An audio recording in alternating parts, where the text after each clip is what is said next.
Girl, it is time to get real with yourself as to why you're consistently unhappy. And when I say why are you unhappy, I mean like if you look around your life and you just don't have contentment, you don't have joy, we really got to find out what's going on. We don't have time to be lying to ourselves. We don't have time to just let life pass by to settle for what this is. We don't have time for that. We want to grow and glow. The first way for you to become more content, more happy, and have more for your life is to stop lying to yourself. One of the biggest waster of time we can do is lie to ourselves, because you can lie to yourself and believe it. Because I've lied to myself and believed my own lies for a very long time. And if you do not see that you are lying to yourself, if you are lying to yourself, you're setting yourself up for a really unhappy life, because you will not be living an authentic life and living a life that is not meant for you because it's a lie. So what are the things that you're lying to yourself about? If you genuinely know those things, you have to be honest about them. Or you need to start getting real with yourself. Maybe you're in denial about signs that you're seeing. Maybe you have a little voice in your head that's telling you one thing and you're doing the other. Maybe your intuition, maybe the Holy Spirit is leading you and you're refusing and you're lying to yourself, saying that I got this, I can do this. So what are the things that you're lying to yourself about that you need to get real with yourself and be honest with yourself? The truth will set you free. It will set you free. It will bring happiness, contentment, because once you're honest about it, you're able to heal and process from it. You cannot heal and process a lie. What are the lies that you have in your life? Maybe lies about who you are, lies about who God created you to be, lies about people around you, lies that other people told you that you believe, and now you're telling yourself. What are the lies that are in your life that you're living through, the lies that you're believing? For me, the biggest lie that I've ever believed is I was ugly and I was not worth it. Those are the two biggest lies that I've had to battle with, and I battle with them every single day. Days where I look in the mirror and I'm the most beautiful, gorgeous person on the planet. And then there are days where I look in the mirror and I think I'm the ugliest person on the planet and I don't want to see myself. These are the lies that I have to battle with. A huge part of it is that this is just the broken world we live in. We live in a sinful world, and we have to battle with these until we die. But you have to recognize them as lies. You have to recognize them every single time they come as lies. And it's hard. You have to be honest with yourself and take those steps. Getting real with yourself is maybe reflecting, having someone has a soundboard that can listen to you and see and poke holes through your arguments or poke holes through your lies and show you that you are lying to yourself. Maybe you don't see it. Maybe your friend sees it and they're just afraid to tell you. This has been a really great tool. My best friend, she's honest. She tell me how it is. When I'm lying to myself, she's like, stop lying to yourself, stop being in denial, stop being delusional. Like, she will give it to me straight. Another way for you to really see lies that you don't see is writing things down and then questioning it and then saying, why do I believe this? Is this true about me? Is it truth about who I am? Writing them down and asking those questions is going to help you reflect and really see whether or not what you're believing is actually true or it's a lie. The second way for you to live a happier and more content life is to know that life is not meant to be happy all the time. A big reason why a lot of us get so unhappy is because we expect life to be happy, but when it's not, we get unhappy. So it's like this weird vicious cycle that's going on. I expected happiness, but I don't have happiness, so I'm going to be mad and upset and unhappy because I don't have happiness.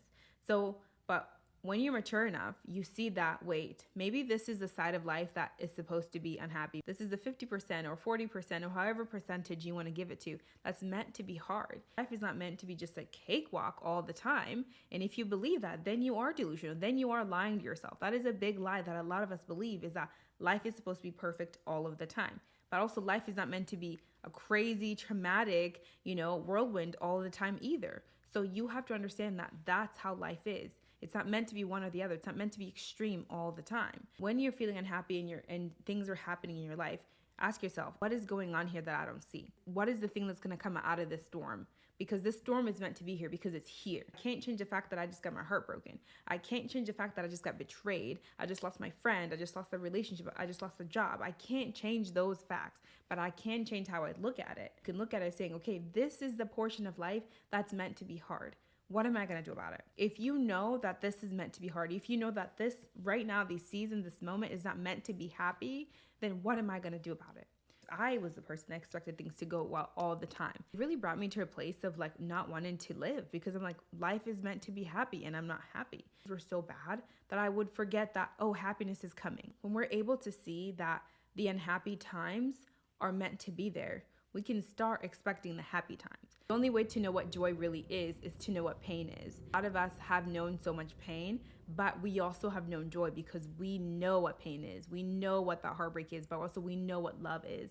I've experienced a heartbreak, so Now, when I'm in love, I know that's love. I know this is it, right? There's seasons where it's stormy, there's seasons where it's sunny. Your life won't be so rocked because you look and say, okay, this is the 40% that's supposed to be weird and crappy and unknown and uncertain. This is where I'm supposed to feel a little shaky. I'm supposed to feel fear, able to walk through it with more maturity, with more resilience, more self-respect, self-love, and grace, because you know that this is what's supposed to happen in this season. Third way for you to be more happy in your life is to know yourself.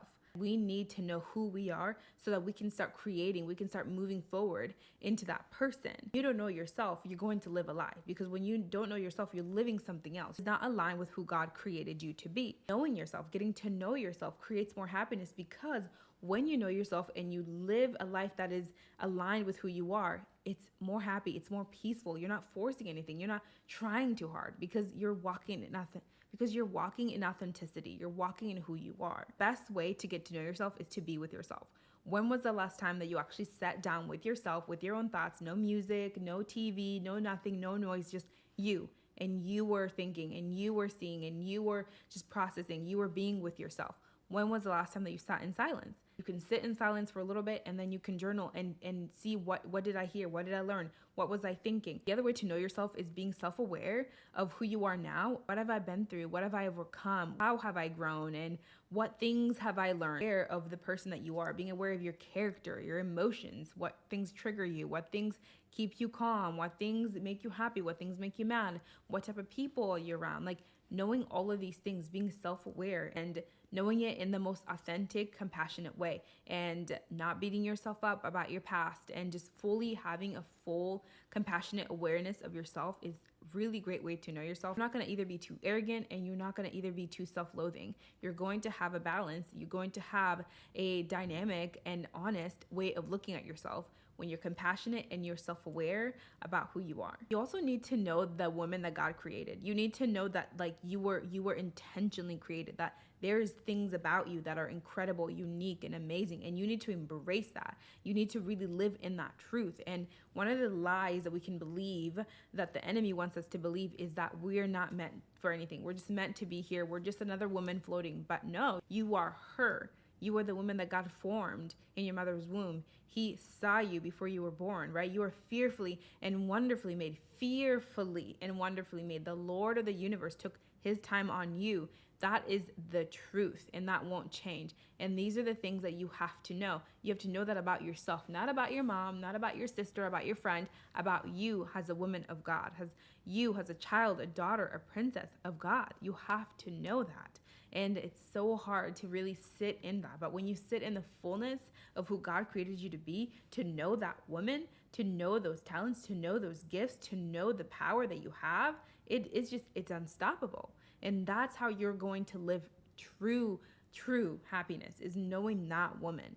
Fourth way for you to live a more happy life is to change the negative thoughts that you have about yourself. Things that are going on in your mind matter more than the things that you do out in the world, because what you think is what you're going to do. Your thoughts lead to your actions. What are you thinking about yourself? What are the things that you say to yourself about yourself? Do you say, I'm ugly, I'm not worth it, ew, look at me, oh my gosh, I'm so stupid, I'm so dumb, why can't I get that? I should have known better, should have done it better, I know better. Like, those shoulda, woulda, coulda, those things, is that the things that you say to yourself? Because those are the things that I say to myself all the time. I make a mistake at work, I should have known better. I'm never giving myself room. I'm ugly, I'm not enough, I gotta do better. I wish I was thinner, I was more quiet, I wish I was more happy, I wish I was more, like, what are the things that you're continually bombarding yourself with? What are those thoughts? If your life is unhappy in your head, it's not going to be happy on the other side. If the things that are going on in your thoughts are unhappy, are self-loathing, you cannot expect to have a happy life around you. You cannot expect to live the life, the beautiful life that you deserve. You have to start with your mind.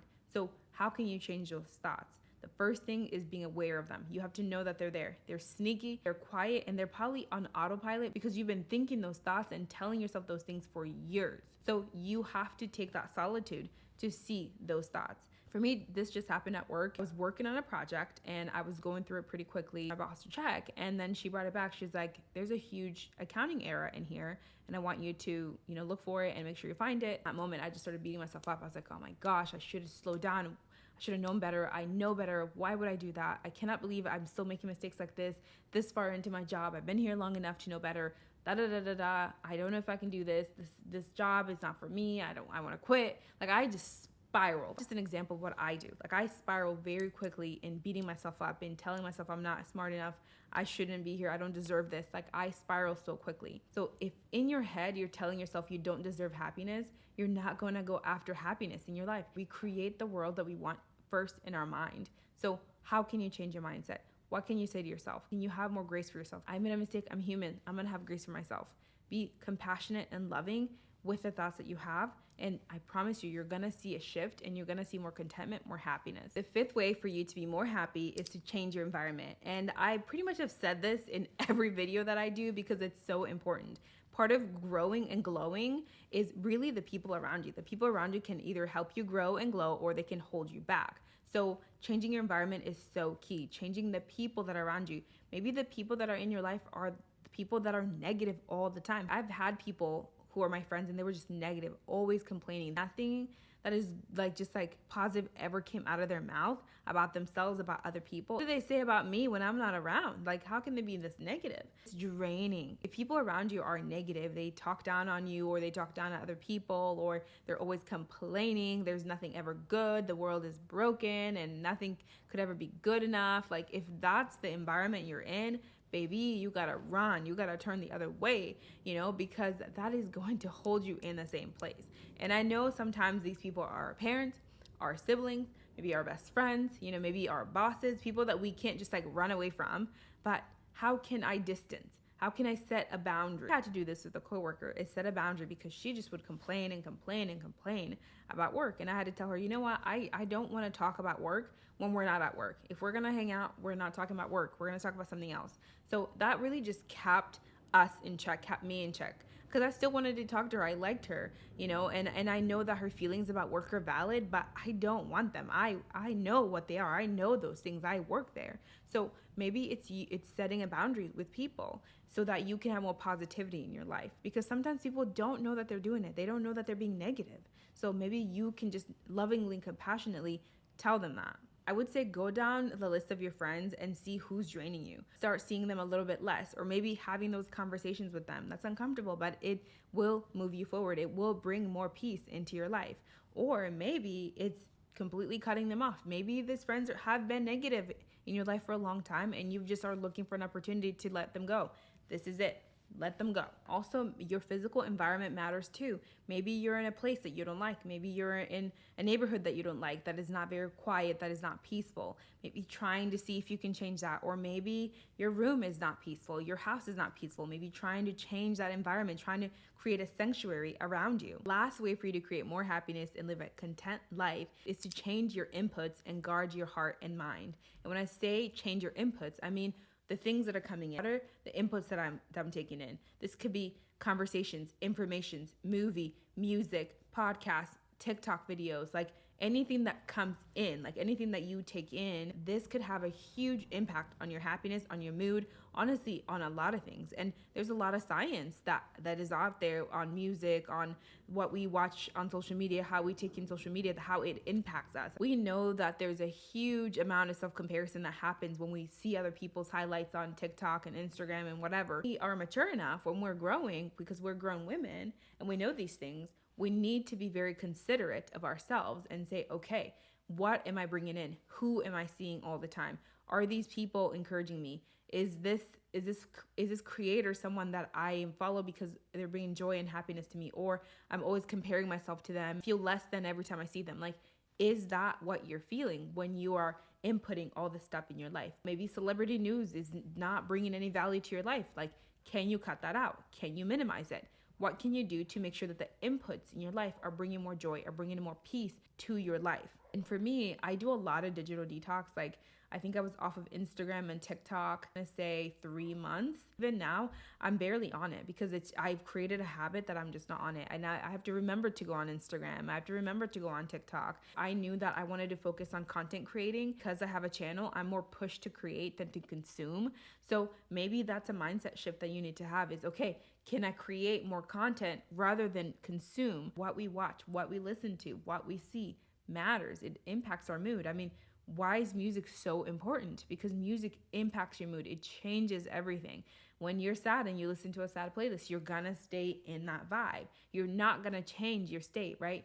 Music changes our states. It changes our state of being. Sometimes it's the small things that we overlook when it comes to our happiness. Sometimes we're not seeing that the fact that I'm listening to a lot of like music about violence and about killing and about just like all this stuff that doesn't make any sense. Why am I so angry? Maybe it's the music. Why am I so discontent? Maybe it's the show that I'm watching. You have to understand that these things change our states because we feel these things are invoking a lot of emotion and especially some negative emotions that you don't want. So be intentional about the things that you watch. That is all I have for you. If you like this video, make sure to leave a comment encouraging others in this community so that we can all grow and glow.